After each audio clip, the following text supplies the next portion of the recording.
So here's another word.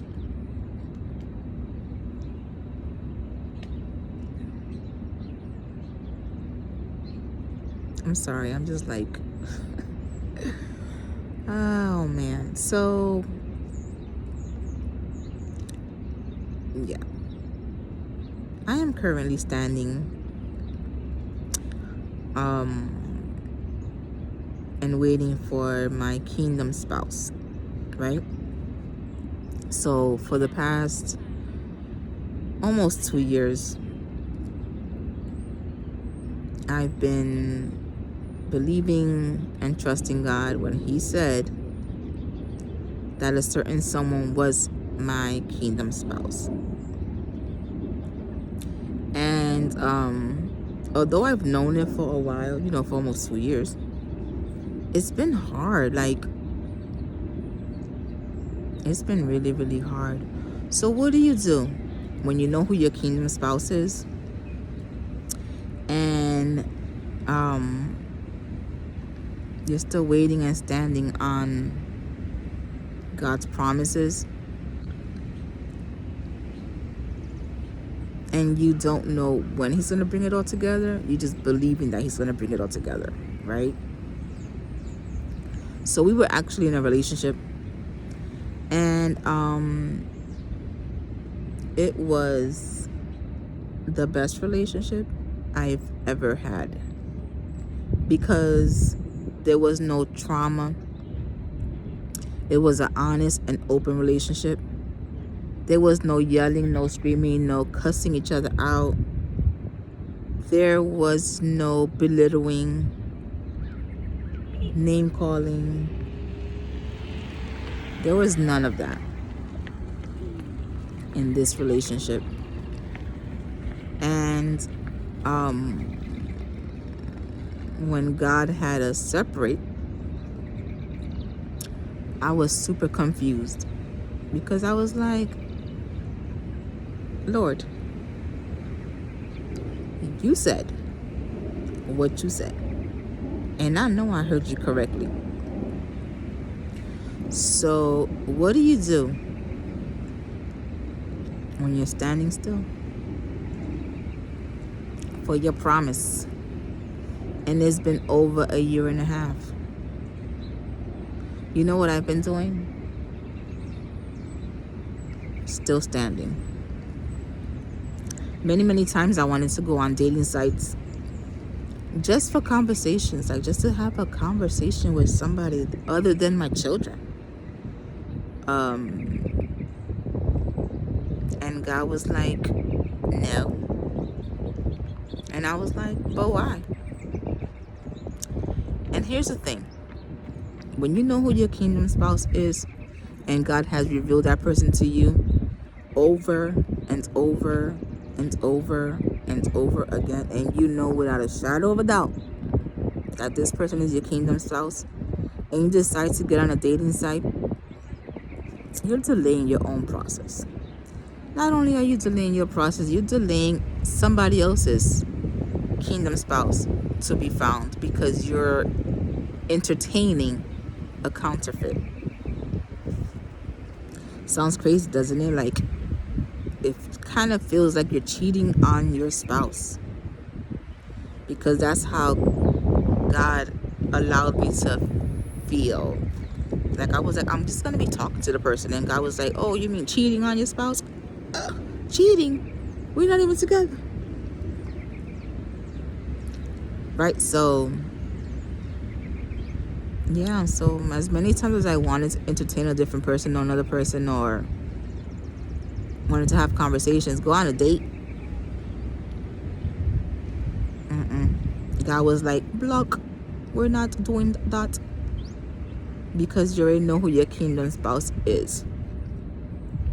And I know many people are going to be like, why? Or many people ask themselves, why would God allow us to be in a relationship with God? Why would God show me this person if we're not going to be together now? If we're not going to be married?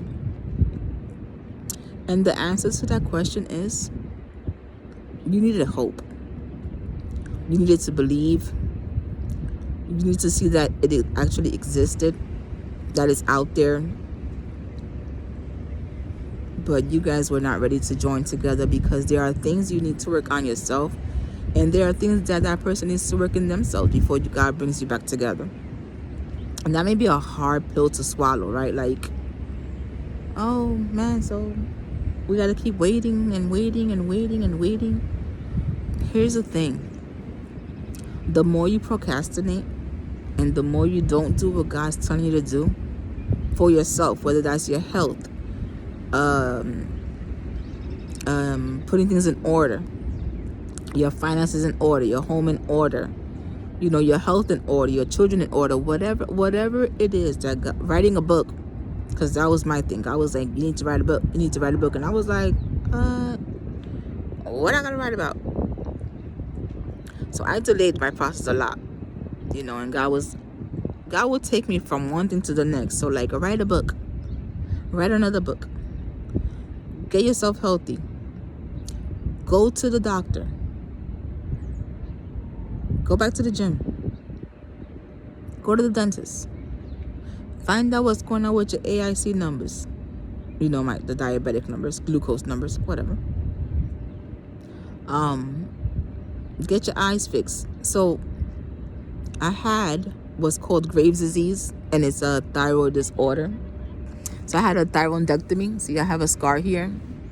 They took my thyroid out, and I went from having hypothyroidism to Graves' disease to now hypothyroid. Hypothyroid means that my thyroid doesn't function normally. It functions abnormally and slower. And so when I had Graves' disease, which is what I had before I had my thyroid removed, my eyes were protruded, so they were like out there. So I would look like this on a regular basis. Like, my eyes were like this, and now they're like this because I got God allowed me to get a treatment called TED. No, that was the name of the disease for the eyes. TED is the name of the disease in your eyes when you have Graves' disease. So I was able to get a treatment called Tepezza. I am not promoting Tepezza at all. I'm just saying that's what God had me do in order to reduce the inflammation behind my eyeballs and basically push my eyeballs back to normal. So God had me working all these things for myself. I'm still learning, because the everyday process, how to become a better mom to my children, how to yell less, how to be stress-free.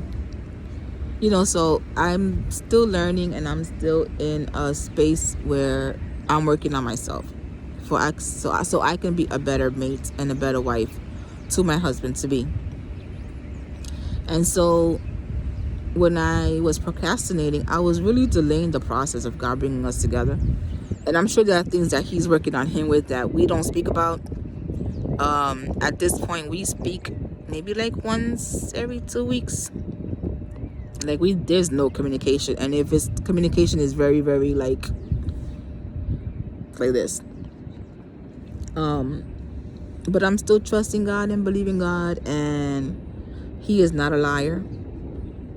And things will happen on his time, when he says it's time, and when he's released.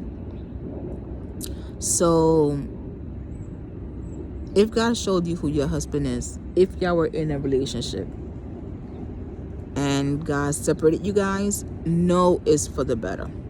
You know, there were things that had to be put in order, put in place, removed. You still had trauma you had to deal with. There are things you had to work on in yourself, and you know, the other person too. It's not just one-sided. You know, it's never one-sided. So work on those things. Work on those things. And it can become very frustrating once you feel like you finish working on something and God is like, all right, we're going to work on something else. And,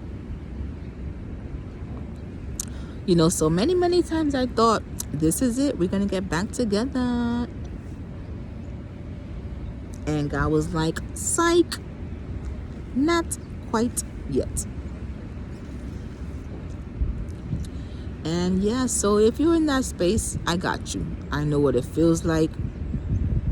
I know what it feels like. And stay in there. Hang in there.